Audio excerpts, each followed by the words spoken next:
to 1980. The putrid stench of solipsistic Reaganism is in the air, Mount St. Helens erupts, and a bunch of countries pull out of the Summer Olympics to protest the USSR invading Afghanistan. Sounds like a pretty bad year to release a movie about the Olympics, but hey, that's showbiz. Some people might forget that the Cold War was a real thing, but we're still living in the aftermath. Join me as I tell the tale of the botched release of one of the finest animated films of the early 80s, and of course, rank the main characters by how hot I find them. What better time to discuss the Olympics than in this, the non-Olympic year of our Lord, 2025. By the time this episode airs, it will be close to the 45th anniversary of the film.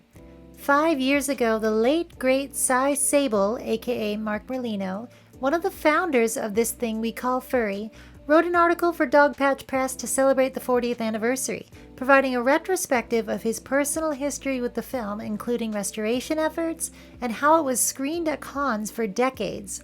It's a fascinating read, and I've linked his article in the description below so that you can read more. If you haven't seen the movie, I've also included a link to the Blu-ray quality release. Before I begin, I just want to warn you that this film is from 1980 and thus has a few unfortunate stereotypes from the era, particularly against Japanese people who were viewed with fear by business leaders and thus news media outfits as their boom economies swelled and swelled. Let's dive in, shall we? Gar is down with a gain of 25 yards on the play. And I'm down with those cheerleaders for at least 25 yards, John. Oops, wrong movie. That was Animal Wars, a poor imitator of Animalympics.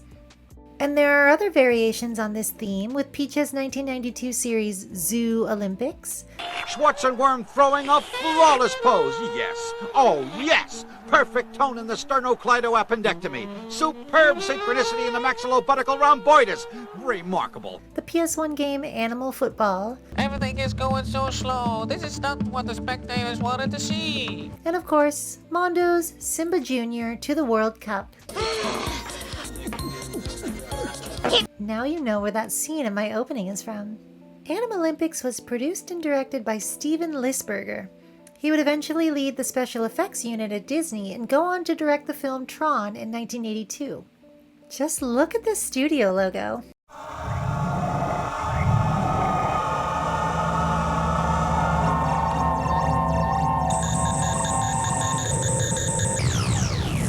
The most extra thing ever, and already quite close to the effects on display in TRON.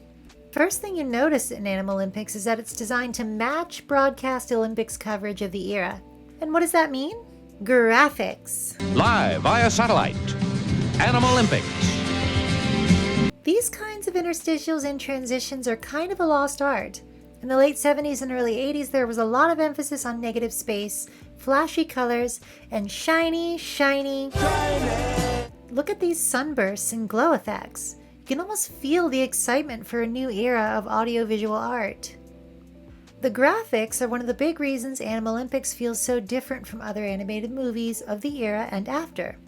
See, it's not trying to be a typical movie, it's trying to be 90 minutes of parody Olympics coverage, and it's so close to the real thing that you almost forget you're a human watching it. This demo reel from Sullivan and Marks in 1978 shows then cutting-edge graphic effects for broadcast. See how similar they are to the ones in Animalympics? They even hand-drew time counters for the skiing event, so you know they were going for verisimilitude. This is an anthology film, but not, with scenes and characters coming in and out just like during the real Olympics, where athletes compete on different days and we follow their progress throughout events. Apparently this is the first Animalympic Games, and I love that we start the journey of the torch with a dragon. In all creatures great and small, there resides the spirit of athletic competition. Just a little bit of fantasy in there. The announcer says the Animalympics are actually introduced as an alternative to preying upon one another, which means vor. That's just a vor premise. In fact, it's quite amazing that animals in this film aren't actively trying to eat each other, given they were apparently doing so before the game started. Let's talk about some of the principal characters. I've counted, and there are approximately 7 billion unique designs in this movie. Just kidding, but it's got to be at least 100, so I won't be focusing on everyone. The main plot of Animalympics is arguably the marathon event, which begins early in the film and carries us through to the end. You have two favorites, René Fromage from Europe. Europe's celebrated René Fromage, whose long string of victories make him the favorite in this first Animal Olympic marathon. And Kit Mambo from Africa. The shapely form of Kit Mambo. The hopes of women around the world, one with Kit.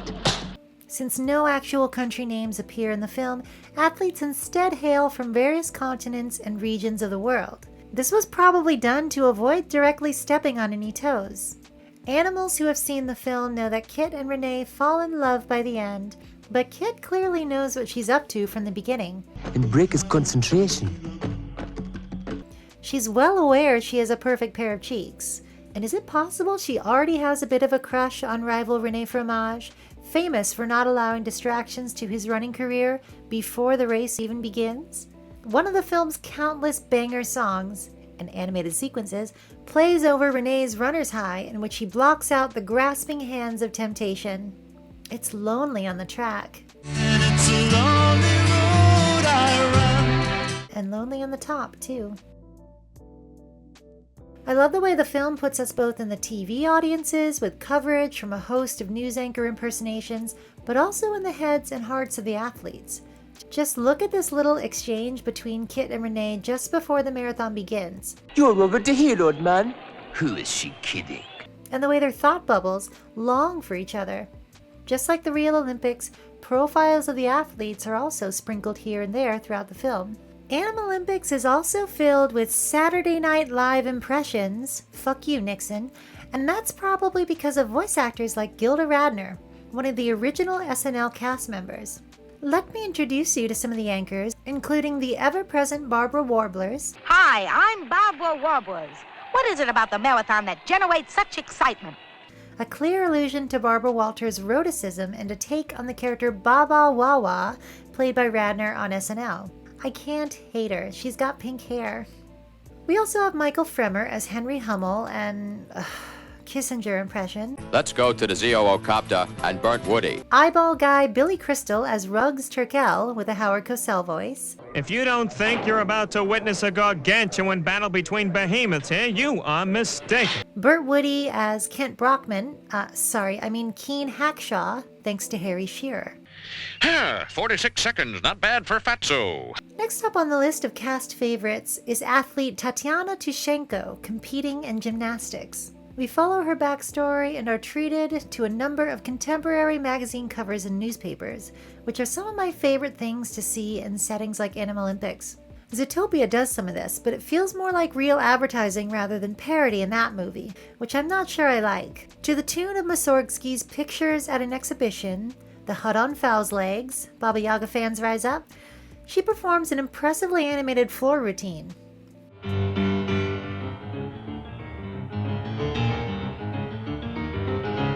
There is also a lot of fat phobia in this movie, so fair warning. But I feel like it says something that despite being characterized as fat, these are athletes competing at the highest level of their respective sports. The elephant gymnast is also married to an elephant weightlifter appearing in the film, and they both hail from the circus. For some reason I find that very sweet.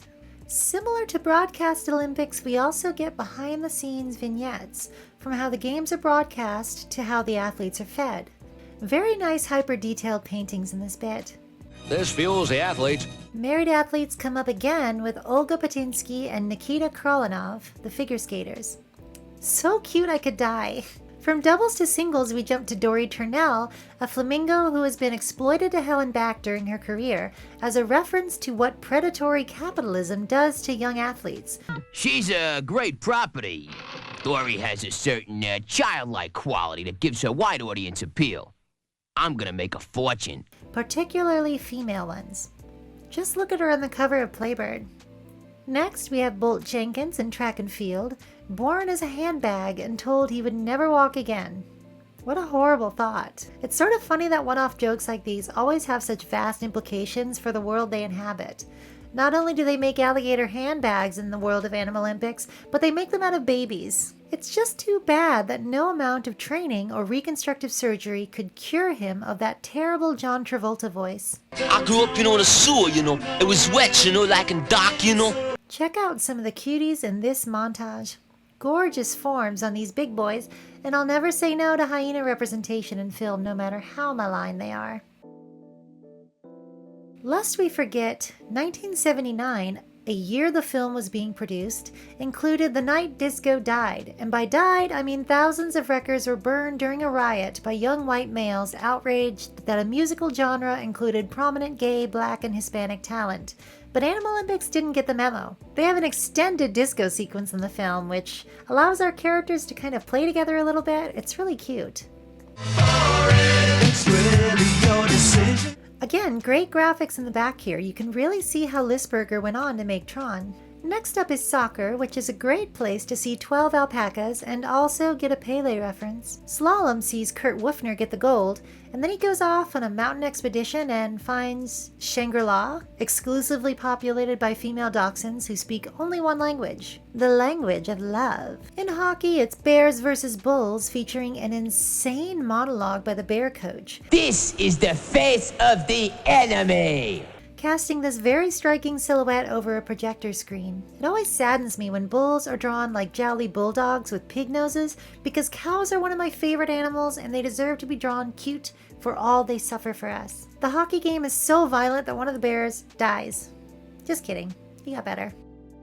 Swimming features fan favorite otter Dean Wilson, a surfer bra from California who briskly runs through every Cali stereotype in turn. And sometimes after a day of surfing, I like to relax with a guide. A brief aside here, but you may have noticed I have a bit of a Valley Girl accent. This has gotten me into trouble before, with sentences sounding like questions and such. And why, you ask, do Dean Wilson and I sound like this? It's because of a little thing called the Great California Vowel Shift, a change shift noted by linguists in the 1980s. California vowels, especially in urban areas like San Francisco, hi, yes, I am from Fog World, have been moving. This square represents a side view of your mouth with your teeth on the left and your throat on the right. In the California accent, front vowels sound a little lower, back vowels move forward, and low back vowels merge together. For example, bit sounds a little bit more like bet when I say it fast. Yeah, hi, could I have a little bit more frosting on this? Did you hear it? This also results in the bro sounding like the classic surfer bra, because the vowel is shifting forward. Don't worry if this doesn't make sense. Studies suggest younger generations across the US are adopting these features, meaning that without realizing it, we all might be talking like an airheaded coastal bimbo before long. Sorry? Anyway, Dean takes gold in swimming by using his surfing skills. No! Dean's gonna use it to take him in! These shots of him surfing are the kind of thing people wear on t-shirts. Very good visual design. Then in the platform diving event, Dean manages to rupture space-time and emerge into a dizzying panoply of neon sea life, predation, and auto-cannibalism. Dolphins carry him through an oscillating cycle of darkness and light, culminating in a gold medal for what I can only assume is the sport of acid tripping. Another notable cutaway takes us to the Zoo History Museum, where history is represented by the merging of ancient cultures like cavemen and Grecian red figure pottery with dinosaurs, as though to suggest all the dogs and cats we're seeing are descended from dinosaurs, when everyone knows they were actually evolved from pre-dinosaur synapsid Dimetrodon, just like human beings. There's some truly horrifying stuff going on over at the downhill event, just unspeakable cartoon crimes. Now, like I said, I wanted to rank the characters, so let's go to the rankings. I did not make this tier list, but it is a valid tier list, so let's check it out. Good lord, I'm not going to remember everyone's names, but let's see here. I'm going to start with this little hyena guy. Doesn't have a name in the film, I don't think, but he's an S. What's his name? John Travolta. I'm going to give John Travolta a B. Froggy, that's a C. Warbler, she's got some good leg action going on, so let's give her an A. This is one of the presenters. Give her an A, maybe a B. I really don't like the flamingo character. She's kind of uggo. She kind of just looks like a weird long baby, so I'm gonna just put her here. Elephants, sadly, are not really my bag, so let's put these guys in D. Kangaroo, Joey Gongalong in C. He's a boxer. We're gonna put Kit Mambo. It's gonna get a rare S from me. Lionesses are pretty cool. This little toucan guy, let's give him a C. Rene Fromage, I'll give him an A. Tatiana Tushenko, we gotta give her an S. This turkey guy, definite D. Dolphin boy, maybe a C. Kurt Wolfner, I really wish the dogs had better character designs in this movie because a few of them are featured quite a lot, but aren't actually that interesting to look at. They kind of just look like a lazy newspaper cartoon style versus an animated film style. The detailing is kind of flat for me. So I'm going to put him on a D, actually. Same thing with the announcer. The other pachyderm. The turtle. The penguin. I'm saving all my favorites for last. I always do this. So this little squirrel guy is, he's a fencer. And he is getting his butt handed to him by the warthog, whose name, I don't remember, Bordeaux something. I'm going to give him an S, actually, because he has got it going on. But the only one who has it going on more than him is the Contessa. I will talk about them later, but she is my idol. Let's go ahead and put Dean Wilson at an A. He's very cute. And of course, these horses. The weightlifter horse, the previous champion. And Brenda Springer is going to get an S. I'm going to talk about her a little bit more too. But there you have it. Orlena's Animalympics rankings. How do yours stack up? The fencing event is far and away one of my favorite sequences in the film because we have this matchup between Duke Chardas, a flying squirrel, and Maurice Bordeaux, the warthog. At first, Bordeaux wins the gold medal. He uses his size to his advantage, and boy does he have a lot of size. You stupid rodent! No one beats me! But in classic Errol Flynn swashbuckling style, the Contessa bursts in through the window and challenges him to a duel. The Contessa is this gorgeous eagle. She doesn't really have a real name. She's kind of like a character from another movie coming in to spoil this situation for the bad guy. You'll never fence again! You've never fenced before! She has some of the greatest comebacks in history. Wherever the Contessa goes, I will follow. But Bordeaux's big boar butt is pretty good too. I just love to see how they animate this huge fat figure with this more slight figure in the same shot. Interesting shapes going on. Ray! Contessa!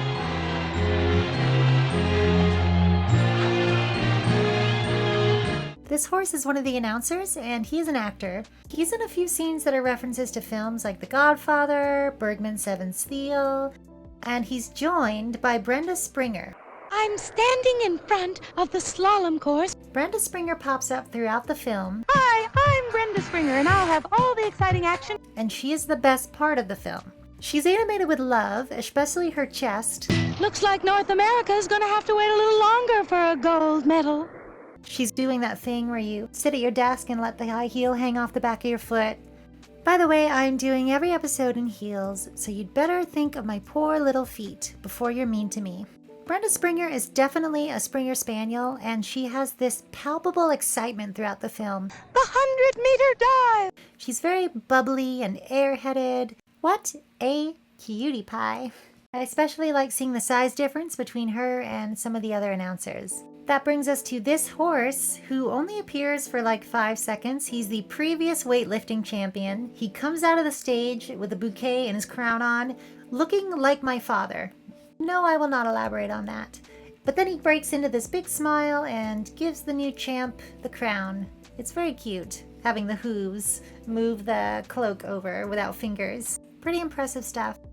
There's something really beautiful about the message of this film because when we have Kit Mambo and Rene Fromage join hands towards the end and pass the finish line together, meaning there's no direct first place winner, or that they're both winners. Emphasize that love is more important than competition, more important than being the best, more important than closing yourself off so that you can get something that you think is going to complete you and make you whole.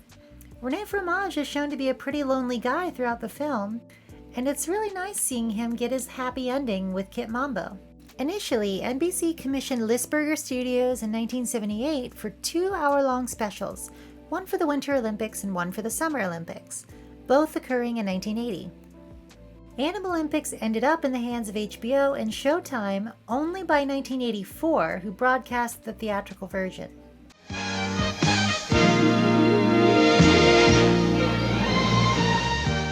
Then it had some Disney Channel run in the 90s, but a few parts were maybe understandably edited for that audience. Lisberger co-wrote the movie with Michael Fremer, aka the Pied Piper of Vinyl, which is a pretty sweet moniker if you can get it. Fremer even appeared at Califer 2014 for an Animalympics screening. Unfortunately, I can't find any footage of this or the Q&A that might have happened. It's kind of sad that there are any number of videos about the fursuit parade or dances from that particular year, but nothing of this event that will almost definitely never happen again. According to a WikiFur article on the movie, a Coatimundi appeared in the film because Fremer had one as a pet. Eagle? Yes. Cute? Very yes. Among the animation team were Roger Ehlers, director of The Lion King, Brad Bird, director of The Incredibles, and Bill Croyer, director of Fern Gully. The gymnastics scene?